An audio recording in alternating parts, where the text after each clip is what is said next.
Hello friends, সবাইকে আমার ভালোবাসা ভরা নমস্কার জানিয়ে শুরু করছি নীলিমা রেসিপির আরেকটি নতুন পর্ব।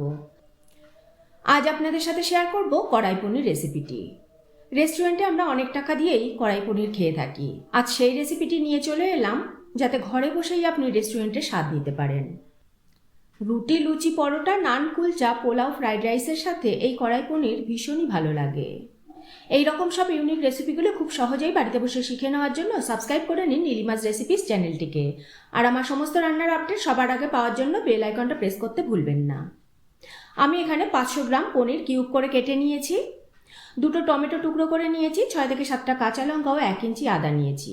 মিক্সিতে সব একসাথে পেস্ট করে নেব। অর্ধেকটা লেবু নিয়েছি। আর আমি রান্নাটা করব অলিভ অয়েলে, তাই 1 কাপ অলিভ অয়েল নিয়েছি। 1 চামচ কাশ্মীরি লঙ্কা গুঁড়ো নিয়েছি। নুন লাগবে স্বাদ অনুযায়ী। 1 চামচ গোলমরিচ গুঁড়ো নিয়েছি। 1 চামচ পোস্ত, 1 চামচ চারমগজ নিয়েছি। আর 10 থেকে 12টা কাজু ও 14 থেকে 15টা কিশমিশ নিয়েছি। আর 1 চামচ গোটা ধনে নিয়েছি। কসুরি মেথি নিয়েছি। আর বাটার নিয়েছি 1 চামচ। আর লাগবে চিনি 1 চামচ। আর 1 বাটি দুধকে জাল দিয়ে আমি ঘন করে রেখে দিয়েছি। প্রথমে আমরা মিক্সিং বলে পনির কিউবগুলো নিয়ে নেব। এবার এর মধ্যে গোলমরিচ গুঁড়ো দেব, নুন দেব আর লেবুর রস দিয়ে মাখিয়ে 15 মিনিট রেস্টে রেখে দেব।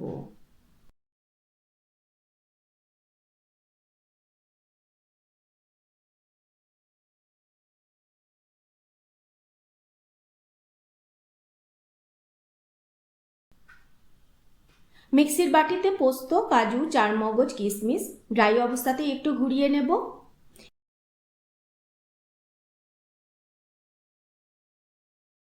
এবার এর মধ্যে জল দিয়ে মিহি একটা পেস্ট বানিয়ে নেব।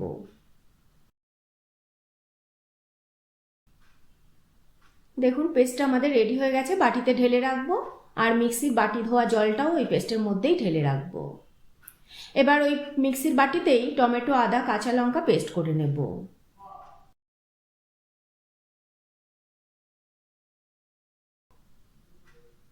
এদিকে ধনেটাকে একটু ড্রাই রোস্ট করে নেব।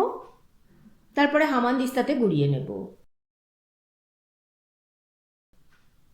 এবার প্যানে অলিভ অয়েল দিয়ে পনির কিউব দিয়ে ভেজে নেব।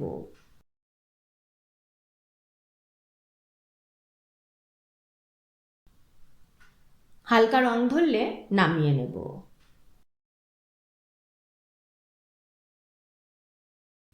এবার ওই তেলেই আদা, টমেটো, কাঁচা লঙ্কার পেস্ট দিয়ে দেব। কষিয়ে নেব ভালো করে।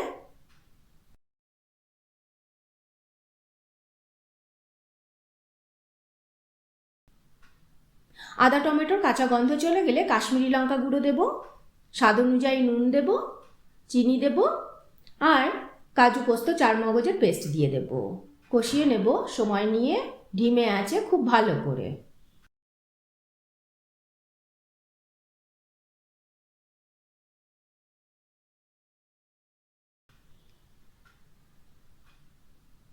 বেশ কিছুক্ষণ ধরে মশলাটা আমরা কষিয়ে নিয়েছি। দেখুন, তেল ছাড়তে শুরু করেছে। এবার এর মধ্যে ভাজা পনির দেব। নেড়ে চেড়ে নেব।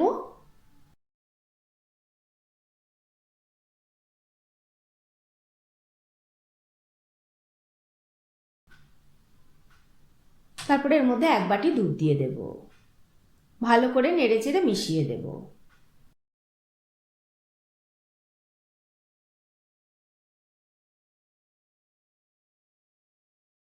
এবার ঢাকা দিয়ে 5 মিনিট রান্না করে নেব। এবার ঢাকা খুলে কসুরি মেথি ও বাটার দিয়ে নেড়ে চেড়ে মিশিয়ে নেব।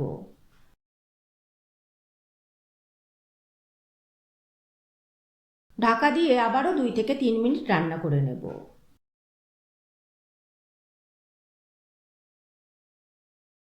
সবশেষে রোস্টেড ধনে গুঁড়ো দিয়ে ঢাকা দিয়ে 5 মিনিট স্ট্যান্ডিং টাইম দিলেই রেডি দারুণ স্বাদের কড়াই পনির। রাইস, পোলাও, নান, কুলচার সাথে সার্ভ করুন এই রেসিপিটি।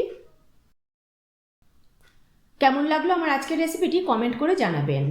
ভালো লাগলে একটা লাইক করে দেবেন। আপনাদের একটা লাইক আর কমেন্টই আমাকে উৎসাহিত করবে পথ চলতে। আজ তাহলে এই পর্যন্তই। আবারও হাজির হয়ে যাব নতুন কোনো রেসিপি নিয়ে, নতুন কোনো পর্বে।